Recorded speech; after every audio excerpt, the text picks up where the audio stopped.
The game of love is never easy, whether you're just starting out or have been in a relationship for years. So to help us figure out a few key things when it comes to all things love and relationships is relationship expert Frank B. Kermit. Frank, welcome to the Kelly Alexander Show.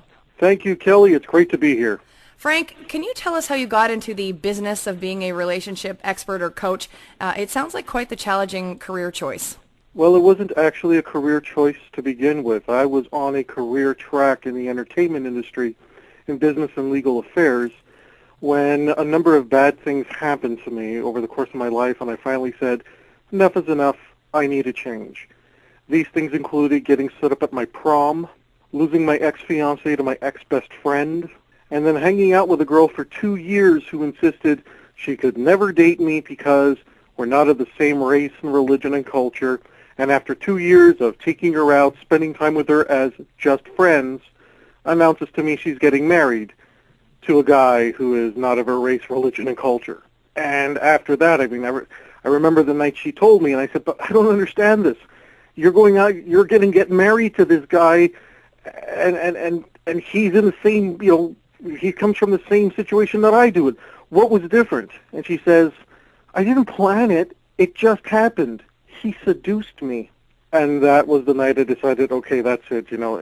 Look, I could always say that the girl who stood me up on my prom, maybe there was something wrong with her.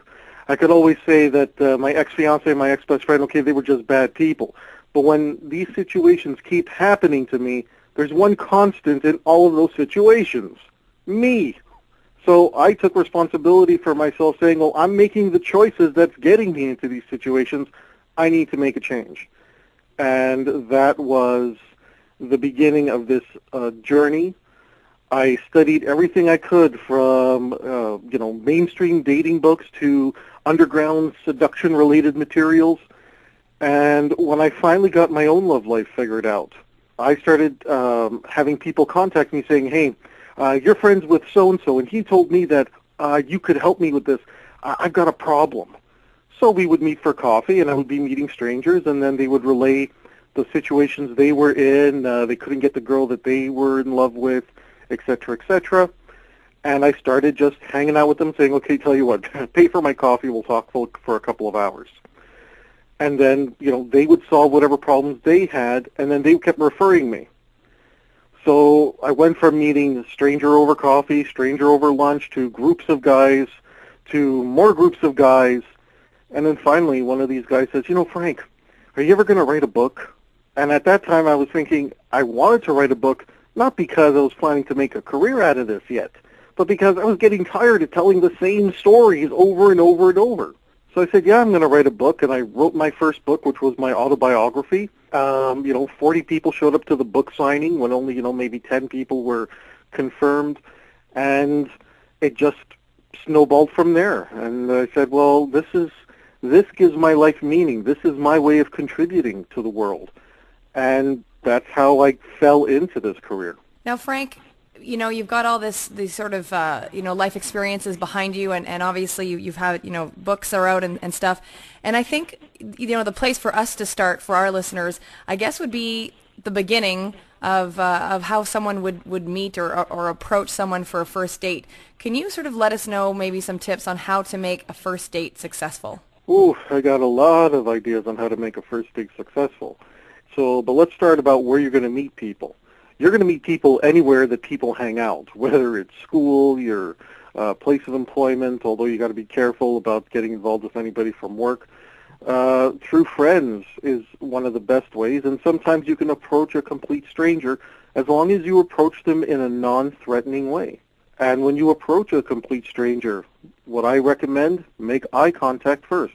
Let them see you coming. Because when you approach somebody from behind or where they don't see you coming, it startles them. It will scare them. Now, I'm a big guy. The last thing that I need to be doing is approaching people in silence and quiet and then surprising them with a hello. I like to make eye contact. If we make very good, strong eye contact, I nod my head. I say a little hello. If I get any positive feedback, like a smile or a hello back, like a head nod back, or even if I don't necessarily get positive feedback, but I definitely don't get any negative feedback, maybe she's shy, she just looks down. At that point, I'll make sure that she sees me coming as I'm approaching her, and depending on my mood or depending on something in the environment, I'll start a conversation. So Frank, when you do all these things, to sort of, I guess, open the door, how do you know exactly if you continue? It really depends on how the conversation goes. One of the things that I teach both men and women is have criteria and categories in your brain when you're approaching somebody. It's not about asking, how do I get this other person to like me? Because that makes it come off needy and desperate, and it puts out a really bad vibe. However, if you're going there thinking, well, if this person has certain qualities, I can have a casual sex relationship with them. If they have these other qualities, I will have them as a non-exclusive boyfriend or girlfriend. If they have these other qualities, I'll consider them for something serious, long-term. So that puts the focus on getting to know the other person and trying to figure out what role they can play in your life and what role you can play in their lives. And Frank, with regards to meeting someone, let's say casually, if you get a good vibe off of them, do you immediately sort of say, hey, want to go get a cup of coffee tomorrow or whatever, or do you let that encounter sort of pass by? I mean, maybe get their phone number or email address so that you can ask for later at a later date. But do you do it immediately, Frank, or do you sort of let that person have some time and then that night or the next day, hey, want to go for a coffee via email? My attitude is use as much time as you can in that first interaction to find out. The fact is that if the two of you have a really good vibe, then you have to make your intent clear. I want to see you again. Let's arrange a time and a place. Now, if the person is hesitant and is hemming and hawing and saying, well, I really don't know, at that point, my way is to walk away and say, look, we've been talking now for 20 minutes. If you're still not sure that you want to talk to me again, look, I don't like wasting my time. So what I'll do is instead of getting her phone number and email, I'll give her my phone number and email and say, look, if you change your mind, if you calm down, you can give me a call. Otherwise, that's okay. The one thing that I teach both men and women is that time is the one thing no one has control over. We have such little time on this planet. You can't waste time with people who are still hemming and hawing about whether or not they want to hook up with you. You can try. You can, invite them out to an event. One of the things that I teach about social circle building is to simply set up an event you go to every single week. Every Thursday night you're going to go do something, and if you meet somebody along the week or you have friends of friends, invite everybody you can to that Thursday night outing. Sometimes people feel safer when they're out in a public venue with other people, and you say, hey, bring your friends along. I'll bring my friends. Well, I'm going to this thing on Thursday night. It's one of the easiest ways to get by, especially, in a day and age where everybody is really worried about their safety. And Frank, actually, it's funny that you sort of bring this up because I wanted to ask you, what type of activity should you try out on a first date? Keep it as inexpensive as possible. I do not believe in dinner dates. I do not believe in movies, not for a first date. You're meeting up for, some dessert. Go get an ice cream cone. A cup of coffee is great. You always want to make it about you and the other person. You want to get into conversations with them. When you're watching a movie, that's great when you're a teenager and you need something to talk about. But when you're an adult, you better have an idea of what you're looking for and be able to communicate that. So keep it very inexpensive. Make sure it's in a venue that is public, ideally, and something that is close to your home, actually. So this way, if things go really well, you can transition from the coffee shop or the ice cream parlor or whatnot. Hey, let's just go for a walk around the block. And if you walk around the block and things are going good, if it happens to be close to where you live, hey, listen, I just live right here. Why don't we duck into the house for a second? You go into the house, you grab another coffee, you continue talking. That's how I would structure a first date. Is that safe, Frank, for a woman to do, though? If she can trust her own opinion of the guy, then yes. But if she doesn't trust her own opinion, then no. And the fact is, I give women this type of advice as well. The goal of any first date is to find out where the two of you connect and whether or not you two can play a role in each other's lives. And if you're not feeling safe about that, then no, you don't do it. It's not a hard and fast rule. in the sense that, well, you have to go back to each other's homes. I just like doing it because it's pretty inexpensive. Joining us on the show is relationship expert Frank B. Kermit, and you can check him out at www.franktalks.com. Frank, what type of etiquette should you be aware of on a first date? And I know you said you don't like the dinner thing, but if they do decide to go out for dinner, should it even be a matter of who pays, or should it be 50-50? I've always gone with the attitude of whoever does the inviting should be treating. And if you have to get to the point where you're splitting the bill, that already puts a negative damper on the potential dynamic that you're trying to develop. In my mind, when you're going out on a first date, you're trying to create the dynamic of it's you and me against the world. Well, it's hard to form a you and me combination, a connection, when you're already looking for ways to split the bill, saying, well, no, you're on your own, I'm on my own. And I know it seems like such a subtle thing, but it's in the subtleties where we find the magic. Okay. Now, Frank, I'm not even sure how to ask this next question because I don't want to sound a little callous, but how important is honesty on a first date? And by that I mean, I find that, some people, they get caught up in the moment of a first date or a first meeting or whatever, and sometimes they either give away too much information or not accurate information. So how would you, advise that? Okay, in one of the programs I created called The Ethical Seducer Seductress, it is better to be rejected for who you are than to be accepted for who you're not. That is one of the principles that I teach. There's no point in lying on a first date because everything that is going to come from, everything that's going to grow in the relationship stems from that. So if you're going to lie on a first date, you better be prepared to continue lying all the way through. It's just not worth it. You got to be as honest as possible, even if you think it's going to upset the other person. You still got to be honest, because if you're not going to be honest, anybody can lie.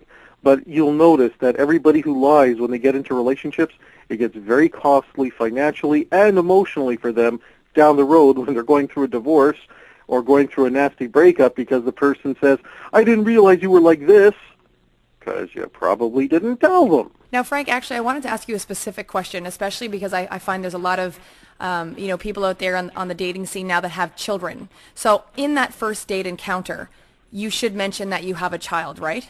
Well, that depends. It depends when it becomes appropriate.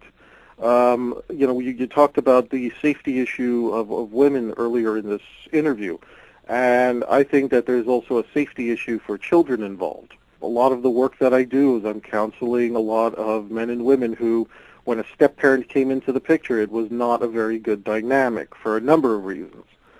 So the rule is that if you have kids, it's not something you necessarily have to start the conversation off with, oh, by the way, I happen to be a single parent, now get to know me.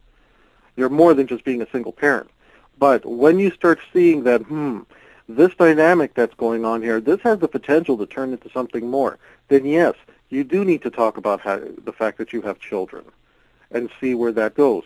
If somebody says, hey, kids are not really my thing, okay, you know that the person will never be more than a casual acquaintance, maybe even a casual lover, depending on what your morals are, depending on what you're comfortable with.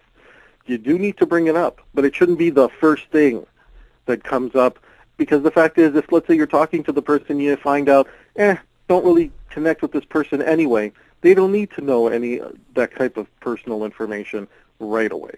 Frank, what are some of the main things you should and should never do on a first date?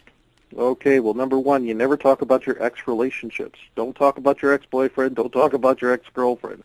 You are there to get to know the person in front of you on their own accord, on their own merit.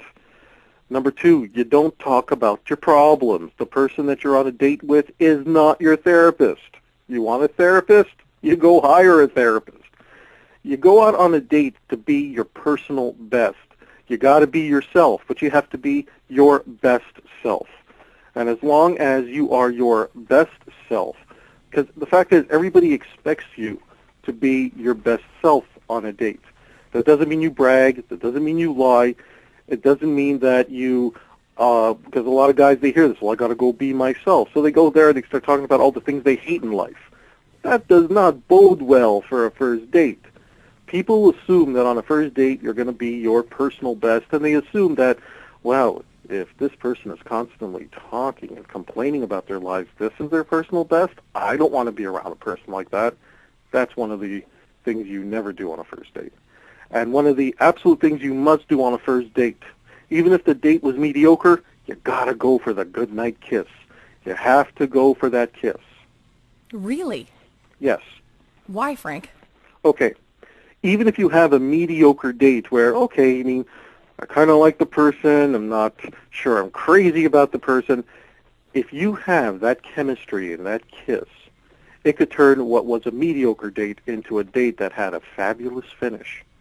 But Frank, what happens though if, like, especially, I guess, I'm a woman, so maybe this is something I would be concerned about, but if you have the kiss and then it really sucks, and then do you feel like you've led the guy on? Like, oh my God, like, that feels like it could be a really bad thing if it's not going well and then you just made it worse. Well, my personal philosophy is if you can't get past the first kiss, if it turns out that it really is a lousy kiss, or, hey, you get along really great, but there's no physical chemistry in that kiss, find out right away and move on to someone else. It doesn't, like, most people think, wow, what if I lean in for the kiss at the wrong time, and what if it's a lousy kiss? You've still added that sexual dynamic to the interaction. That forces it to get to the next level. And if the person on the receiving end of it says, no, I really didn't want to, I really don't like it, you already know, okay, this is not going there. The fact is, even if it's a lousy kiss, if you still have some liking of the person who's kissing you, and it's not the greatest of kisses, you'll still enjoy part of that kiss, and you can still build on that. The biggest mistake is not sexualizing the dynamic on that first date. That's why a lot of people end up saying, I've seen this person 3 or 4 times, and I'm just not feeling it. Well, if both of them, let's say they're both very passive people, if they're waiting for the other one to make the first move, all you're going to have out of that is a friendship. People don't go on dates to meet friends. They go to connect with people. They go to find potential lovers. They go to find potential life partners. Well, Frank, I have to ask this next question then. Do you have sex on a first date? Because obviously if you're going to that level, you obviously have some sort of attraction, obviously, if you're feeling that connected. Do you do it? Do you not do it? How does that work? Okay, my own personal philosophy is the sooner the sex, the better. Really? That's my own personal philosophy. The sooner, listen, I don't counsel teenagers. I counsel adults. And sometimes you need to get the sex out of the way so that, okay, the thrill is gone, we've seen each other naked, we've had sex, it's been great. Now let's get to know each other without this constant thinking of, okay, is it going to happen, is it not going to happen? Or what happens if I lean over to pick up a glass of water and I accidentally brush up against him or her? It takes a lot of that stuff out. Now, that could be great for drama, but more often than not, it also leads to a relationship never even getting started. So the philosophy is when it's time to have sex, you have sex. And in my philosophy, the sooner the sex, the better. Once I adopted this philosophy of the sooner the sex, the better, my relationships all got better. Because there wasn't this, maybe we should, maybe we shouldn't. Well, I was feeling it before, but I'm not sure if I'm feeling it now. There's this added pressure. The last time we were together, we had a very passionate makeout. What happens if we get together again? Oh, that's the added pressure. I don't want the added pressure. Oh, this stopped being fun, but nothing's really changed. I don't understand. Okay, so it's about a pressure. Like, get rid of the pressure. Get rid of the pressure. If you like each other and you're both consenting adults and you're, behaving in a safe manner, it's nobody's business. Many years ago, I would date a girl and sometimes I would wait 3 months before sex happens, and I was always waiting for her to initiate it. And if I'm dealing with a very passive girl and she never initiates it, guess what happens? I get the, it's not that I want to hurt your feelings speech. I just think we'd be better off as friends. Well, of course they want to just be friends. There's been no sexual dynamic added to that interaction. But if you lean in for a kiss when the moment is right, when your lies are locked because you want to kiss, you want to have that dynamic, once you start kissing, you realize, hey, this isn't half bad. I kind of like this. If it escalates to sex, that's okay. It's nobody's business. Because once the sex is done, it's okay, well, we've already reached that level. Let's continue to get to know each other. Now, Frank, if things have gone well, on the date, whether you've done the first kiss or gone the whole way or just even just had a pleasant evening and you do feel some sort of connection, how do you set up date 2? You set it up on the first date. During that first date, you're going to be asking the person things that they're interested in, things that they like to do. And if they say something that either A, you've never done and you want to experience, you say, we should really try to check that out one day.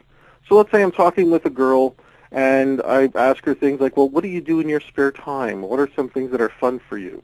And she says that she likes going to museums.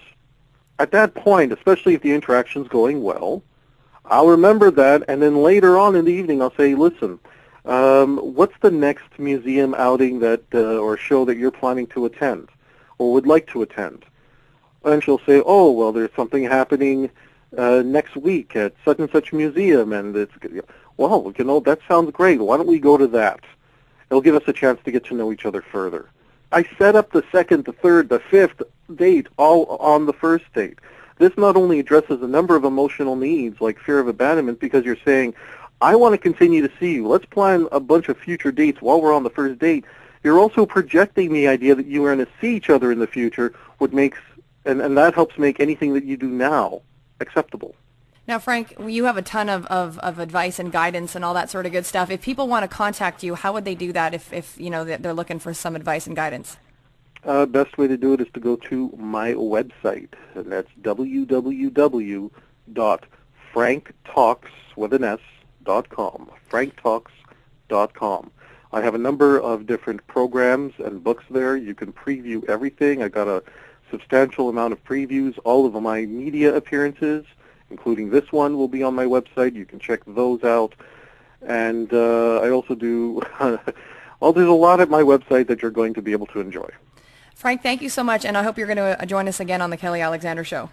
It would be my pleasure to be coming back. That's Frank B. Kermit, a relationship expert. And again, if you need more information, www.franktalks.com.